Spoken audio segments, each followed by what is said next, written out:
చూస్ country delight, live better. ఇప్పుడే country delight app ని download చేసుకోండి. లబ్ధి పొందుతారు.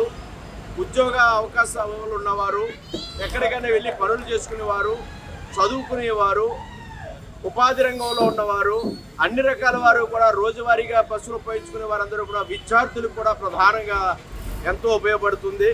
వారందరూ కూడా ప్రతి నెల ప్రతి ఒక్కరు ఇక్కడ మాట్లాడుతుంటే అందరూ చెప్తూ ఉన్నారు, 500 రూపాయల నుంచి 3000 రూపాయల వరకు కూడా మాకు ఈ రకంగా ఉచిత బస్సు వల్ల ప్రయోజనం ఉందనే మాట చెప్తూ ఉన్నారు. ఈ పథకం వల్ల చాలా మహిళలు చాలా సంతోషంగా ఆనందంగా ఉన్నారు. చంద్రబాబు నాయుడు గారు ఏ విధంగా అయితే మహిళల కోసం ఆయన వచ్చిన తర్వాత డ్వాక్రా ఉద్యమం తీసుకొచ్చి మహిళలు ఆర్థికంగా నిలదొక్కునేలా చేశారు, రాజకీయంగా అవకాశాలు ఇచ్చారు, ఉపాధి ఉద్యోగ రంగాల్లో అనేక మందికి మహిళలకు రిజర్వేషన్లు పెట్టి కాలేజీల్లో ఉద్యోగాల్లో చదువుకోవడంలో కానీ ఉద్యోగాలు చేసుకోవడంలో కానీ వారికి ఎంతో మేలు చేశారు. మహిళల కోసం దీపం పథకం కింద గ్యాస్ స్టవ్లు, గ్యాస్ సిలిండర్లు ఆనాడు అందించారు. అందుకే ప్రతి ఇంట ఈనాడు గ్యాస్ స్టవ్ ఉంది. అదేవిధంగా మహిళల కోసం మరుగుదొడ్లు ఏర్పాటు చేశారు. గతంలో మరుగుదొడ్లు ఉండేవి కాదు, మహిళలు చాలా ఇబ్బందులు ఎదుర్కొనేవారు. అటువంటి వారందరూ కూడా ప్రతి ఇంటికి మహిళతో ఈ రోజున మరుగుదొడ్డి కట్టుకున్నారన్నా, లేదా ఇంటింటికి కూడా గ్యాస్ స్టవ్, గ్యాస్ సిలిండర్ ఉపయోగించుకుంటున్నారన్నా, లేదా బ్యాంకులకు వెళ్ళి ఆర్థికంగా వారు లబ్ధి పొందుతూ ఉన్నారన్నా, అవన్నీ కూడా చంద్రబాబు నాయుడు గారి యొక్క కృషి, ఆ పథకాలన్నీ కూడా ఆయనే ప్రారంభించారు.